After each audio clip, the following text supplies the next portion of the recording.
Vamos a hablar de empoderamiento de pacientes a través del Personal Health Record para seguimiento de enfermedades crónicas en poblaciones vulnerables. Como, bueno, vamos a presentar el ingeniero La Rosa, compañero mío de HL7, Argentina, y yo. Perfecto, Bueno, todo suyo.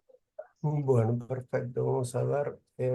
Bueno, ¿qué es el empoderamiento del paciente? Empoderar a un paciente es hacerlo participar en sus propias decisiones de atención médica.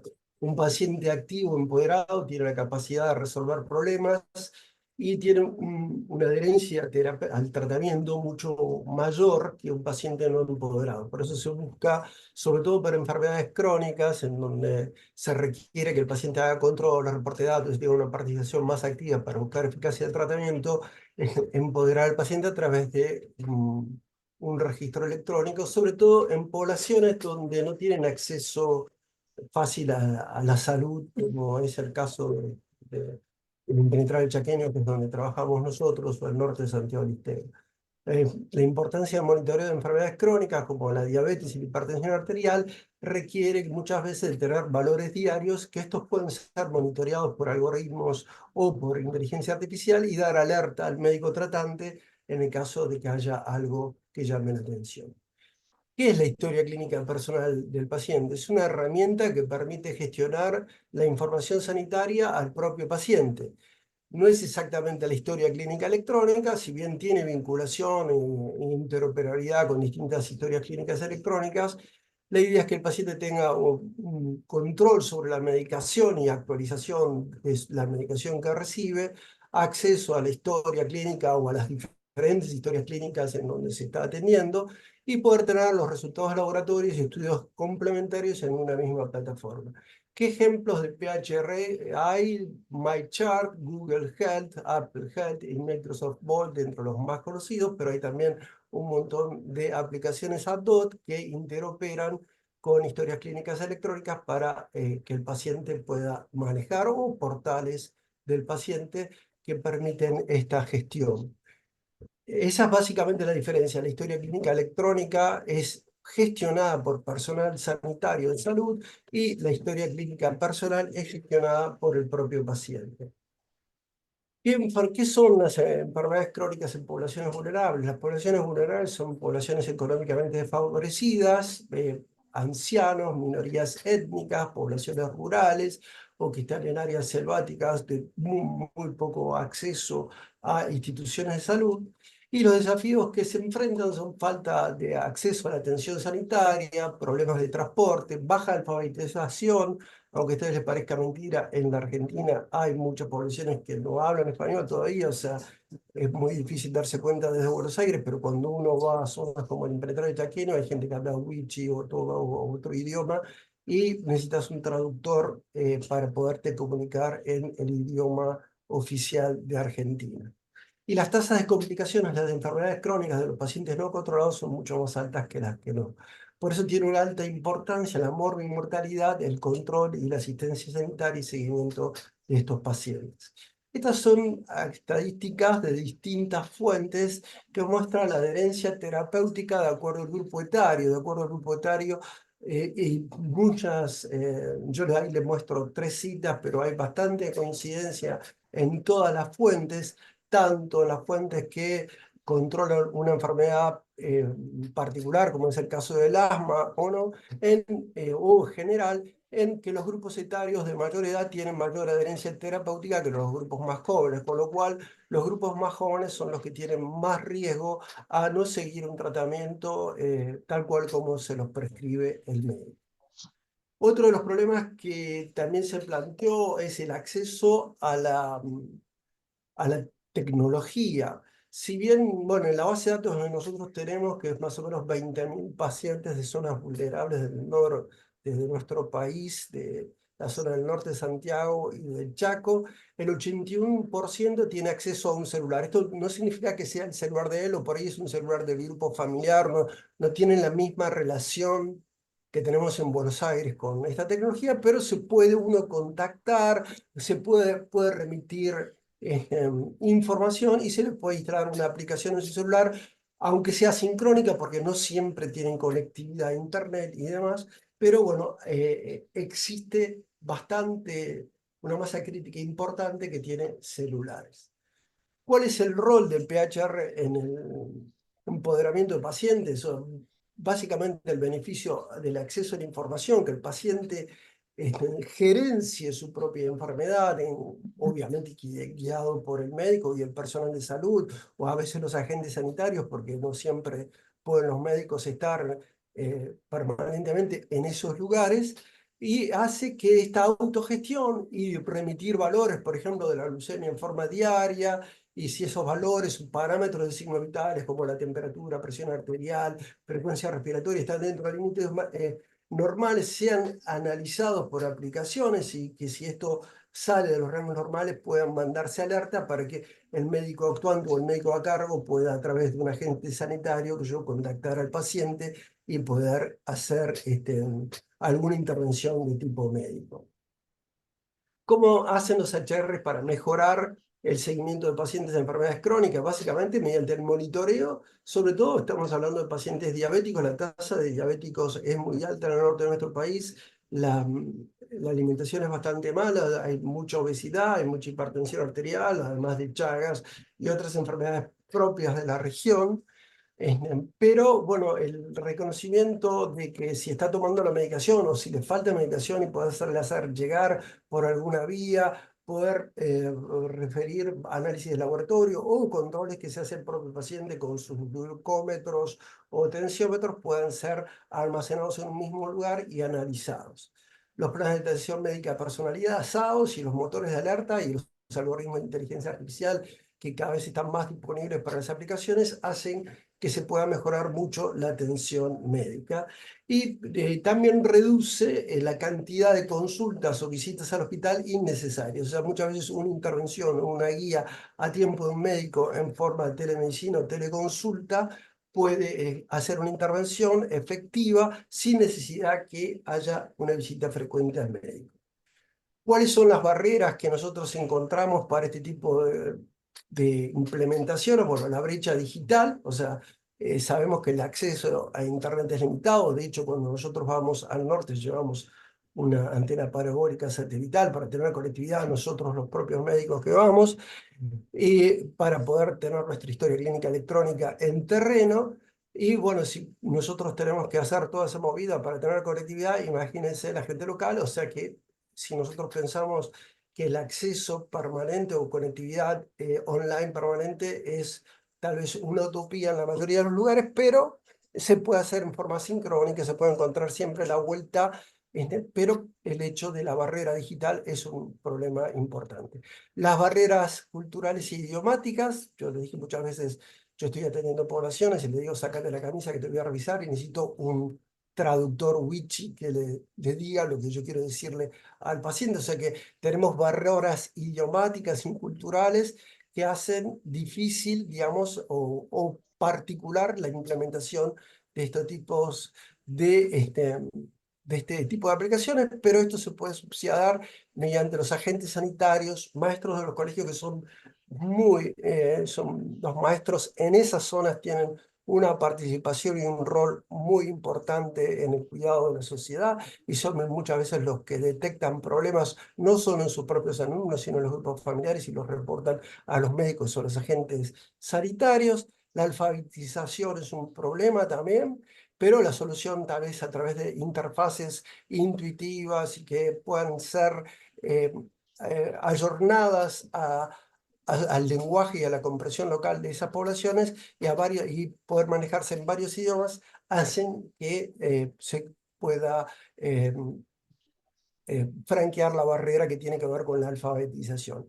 Y un problema grande es la desconfianza de dónde van a ir los datos y demás, que bueno, eso generar confianza a través de educación y extensión y cumplimiento de reglamentaciones. Pero le dejo hablar un poco a Fernando sobre el rol de la interoperabilidad entre el PH y HL7, entre la historia clínica personal y la historia clínica eh, electrónica.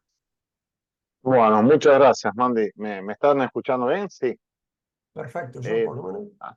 ahí Sí, lo importante es entender, bueno, qué es la interoperabilidad. Vamos a ir rápido porque creo todos los que estamos acá tenemos cierto conocimiento, igual lo vamos a mencionar, es la capacidad entre dos o más aplicaciones o software de intercambiar información y que éstas sea entendible por la otra parte. Es decir, una parte envía y una parte recibe.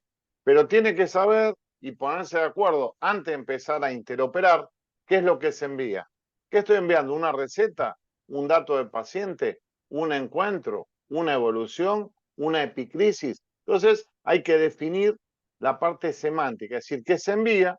Luego viene la parte de la sintáctica y la semántica, qué terminología se utiliza. Puede ser que ahí Mandy estuvo comentando diferencia de lenguaje. También en la prescripción un médico podría decir esto es HTA o es hipertensión arterial o es tensión arterial. Hay distintas formas. Está lo que se denomina polisemia y sinonimia. Entonces, esa interoperabilidad semántica permite encontrar una forma única de transcribir distintos conceptos mediante el uso intenso de la informática, ¿no? Y por último es que el que recibe la información la pueda recibir, procesar y responder. Imaginemos que distintos celulares envían información, pueden ser distintos tipos de celulares, marcas y capacidades. Entonces, el principio de neutralidad tecnológica que se utiliza entre la interoperabilidad es destacable. ¿Y qué es la neutralidad tecnológica? No importa el lenguaje en que fue desarrollado, si fue en Java, si fue en otro tipo de lenguaje, si está en HTML, no importa la base de datos, no importa si es un sistema operativo iOS o Android, es un conjunto de caracteres que deben intercambiarse entre las partes. Entonces, eso facilita mucho. En el caso nuestro, capturamos mediante la información que genera el propio paciente esa información en el PHR. Y para responder PHR, la sigla significa, que lo dijo Mandy, Personal Health Record. Esta información, que la captura uno, va a un servidor central que registra esa petición de información y ese envío que envía cada uno de los pacientes y de los grupos de riesgo, porque ya está establecido las formas de intercambio y la almacena. Y a su vez, el motor del servidor Fire, ¿qué es lo que tiene? Unas reglas que ante determinados rangos de valores envían una notificación, ya sea a los pacientes para indicarle que debe dirigirse a algún centro de atención primaria de salud, por ejemplo, o hacia el grupo médico que los monitorea. Estos beneficios es reduce el intercambio, como dice acá, permitimos integrar distintas aplicaciones, lo que veníamos comentando antes. ¿Qué hacemos? Cuando un paciente obtiene cierta información, podría tomar esa información, por ejemplo, de un estudio, una muestra de sangre, se pincha el dedo y obtiene la información de un glucómetro. Y esa información, mediante algunos recursos FHIR que ahora vamos a mencionar, pueden ser enviados a un sistema central. FHIR lo que nos hace es, nos permite definir los datos que se intercambian. ¿Cómo llama FHIR a cada conjunto de datos? Lo llama recurso. Por ejemplo, el primer recurso que mencionamos acá es el patient, ¿sí? El patient tiene un formato general y para cada situación es capaz de definirse una guía de implementación o un profile o perfil propio indicando qué información se necesita. Después, obviamente, lo segundo que se utiliza es la parte de medication. Acá en medication hay tres instancias distintas desde el punto de vista de FHIR. Uno, que es cuando el profesional médico prescribe, ahí se utiliza el recurso llamado Medication Request, ¿sí? Que es decir, la línea de la receta. Ahora, muchas veces, o la mayoría de las veces, sobre todo en patologías donde hay comorbilidades, el médico receta o indica varios medicamentos. Para agrupar a todos esos ítems, se utiliza lo que se llama el Request Group, que es un recurso FHIR que permite agrupar eso. Esa información ahora, en la época de la receta digital, va para un repositorio. Y cuando alguien hace la entrega del medicamento, una farmacia, lo que se llama la dispensa, hay otro recurso FHIR también vinculado a medicamentos que se llama Medication Dispense. Eso es para que vayan teniendo en cuenta cómo FHIR permite y ya tiene pensado, no hay que inventar la rueda. Luego tenemos ahí los recursos Observation. ¿Sí? Los Observation son, por ejemplo, para índice de masa muscular, podría ser, para presión sistólica y diastólica, pulso cardíaco, ritmo respiratorio, etcétera. Permiten los distintos signos vitales. Después hay otros que son generales, que es lo que se llama allergy intolerance, que es lo que permite cuando una persona tiene alguna alergia o intolerancia poder informarlos. Yo no soy médico, como yo siempre soy ingeniero, y aprendí acá la diferencia cuando incluso el recurso FIRE lo permite. Alergia es cuando actúa el sistema inmunológico en la persona como reacción, y la intolerancia es cuando el sistema general, el basal de un paciente, reacciona ante una relación. FIRE tiene discriminado cuándo podría tratarse una alergia o intolerancia, incluso si es alergia al polen, al maíz, TAC, etcétera, por ejemplo. Y después, el último que tenemos es el recurso de immunization, que son las inmunizaciones, es decir, cuando se le aplica algún medicamento, una inmunización a un paciente que lleva ese registro de vacunación. Todos estos recursos interactúan entre sí. Por ejemplo, cuando un médico atiende a un paciente, hay un recurso FIRE que se llama Encounter, que es lo que indica el médico, que se llama practitioner, el patient, la patología, etcétera, etcétera. ¿Sí? Eso es para que tengan idea cómo se mueven en conjunto. Después, Perfecto, Fer. ¿cuáles son los casos prácticos que permite esto la vida real? ¿Lo seguís vos, Mandy? ¿Querés acá? Sí, sí, ¿O sigo, sigo sigo yo? yo porque así dejamos un tiempito para preguntas. Bueno, los Perfecto. casos prácticos en donde estamos usando esto son para pacientes diabéticos en zona rural que de pronto requieren reportar, como dijo bien Fer, a través del recurso Observation, niveles de glucemia que se miden los pacientes a través de glucómetros o signos vitales que les puede controlar un agente de salud y demás. Otros casos prácticos concretos son los hipertensos, que es una patología crónica frecuente, desgraciadamente, en el norte de nuestro país, y la mayor participación y empoderamiento del paciente en el control de sus propios signos vitales, al reportar y a su vez recibir respuesta rápida a través del celular o lo que fuera, que entiendan ustedes que no hay un hospital cerca, muchas veces tienen que hacer 200, 300 kilómetros en caminos que no son caminos, son caminos de tierra, intransitables, si llueve no se pueden mover, hace que a través de esta tecnología cada vez más disponible se puedan acceder. Los desafíos fundamentales son el acceso a la tecnología. Estamos viendo, hay una ayuda muy grande de las nuevas antenas satelitales parabólicas cada vez más accesibles que se pueden disponer y dar a colegios, escuelas y puestos sanitarios conectividad. Hoy es una realidad. Nosotros lo estamos usando como médicos voluntarios que vamos a estas zonas con una efectividad muy grande, una buena conectividad, a veces mejor que la que podemos conseguir en Buenos Aires. Así que es una realidad que se puede resolver tecnológicamente.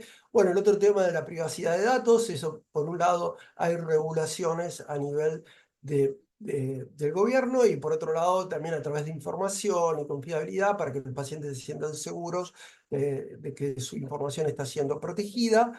Y integración con los sistemas de atención médica, la atomización de la información, incluso en las grandes ciudades como Buenos Aires, en distintos centros, dificulta la calidad de atención médica. Si yo me hago análisis en un centro, me hago un estudio en otro centro, y el médico no puede acceder a toda la información, es un problema para la toma de decisión y calidad de atención médica. ¿Cuál es el futuro de los PHR? En este momento vemos una gran utilidad para el manejo de enfermedades crónicas, la incorporación de algoritmos predictivos y de inteligencia artificial que cada vez están más disponibles para poder utilizar en las aplicaciones, generan una gran ventaja para futuro, la integración, como dijo Fer, a través de distintos dispositivos celulares que pueden medir frecuencia cardíaca, o nosotros estamos probando varios relojes inteligentes, sensores, oxímetros, y demás dispositivos que están mejorando día a día y que hace posible que el paciente en tiempo real pueda ser monitorado a través de su frecuencia cardíaca, presión arterial, y estamos viendo también qué efectividad pueden tener este tipo de sensores con la glucemia y demás. La telemedicina también es un aspecto importante, que si la aplicación detecta algún valor como hipertermia o cosas por el estilo que pueden ser sensadas, puede intervenir un médico para recabar más información en tiempo real. Esto es una realidad. Y la adopción global a través de estándares como FHIR, que permite la interoperabilidad con distintas historias clínicas electrónicas y generar iniciativas de políticas sanitarias que permitan la adopción de estas tecnologías y de estándares para el sector salud. Como conclusión, los PHR permiten mejorar el empoderamiento del paciente, sobre todo en zonas vulnerables. Nosotros estamos trabajando también con Fernando, no solo en nuestro país, sino en Bangladesh, con el doctor Zakir y otros profesionales, buscando también la telemedicina y el empoderamiento de pacientes, y vemos que está mejorando mucho la calidad de atención. Y la interoperabilidad con distintos sistemas de salud mediante el uso de estándares permite esta ventaja.